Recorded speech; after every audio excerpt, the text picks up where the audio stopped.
I had the idea for George's Secret Key to the Universe a couple of years ago.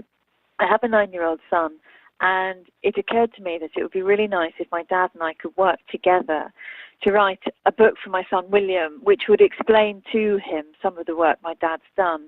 I also thought it would be great fun. I thought it would be lovely to work with my dad. When I looked for a book like the one I wanted us to write, there didn't seem to be one.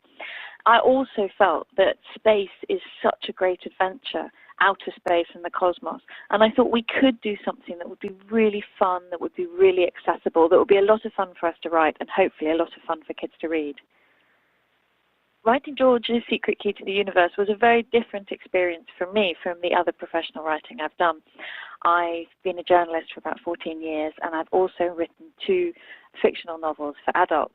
So this is my first children's book, so I had a lot to learn in writing for children. I really, really enjoyed that challenge. I loved reading as a child, and I had a very, very vivid imagination. And so I loved the escapism of children's literature. I'd always been fascinated, as a child, by stories in which people could move from one world to another. And of course, that's what happens in the George books. So it was just such joy for me to be able to create and write my own worlds for children to move through. We put an enormous amount of work into George's Secret Key to the Universe in order to try and achieve a very good balance, a very good and a very sort of natural feeling balance between the storyline and between the scientific content that we wanted to include.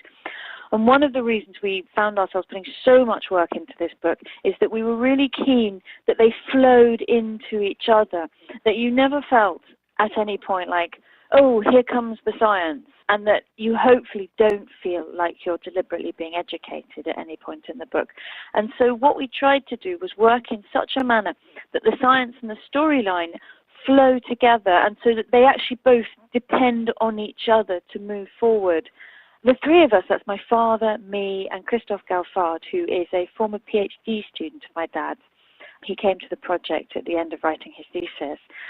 What we did was we spent a lot of time just bouncing ideas off each other about what could happen and about where the science might go and how it might relate to the storyline. And then I would go away and try and incorporate some of what they wanted to do into a creative format.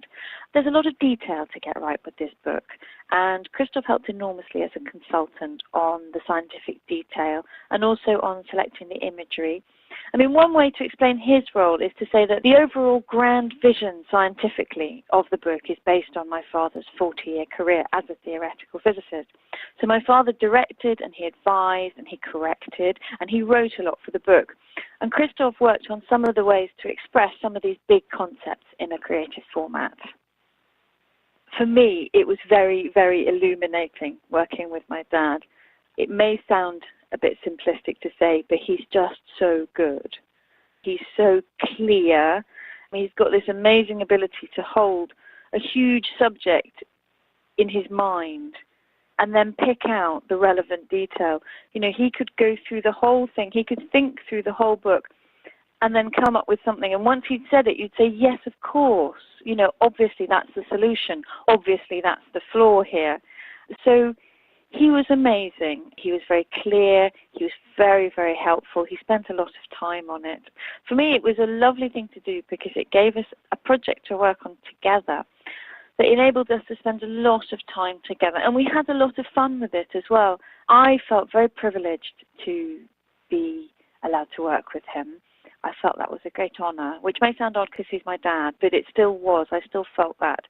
And I think he also thought it was a lot of fun to, you know, be working with science, but in this very imaginative and very creative fashion.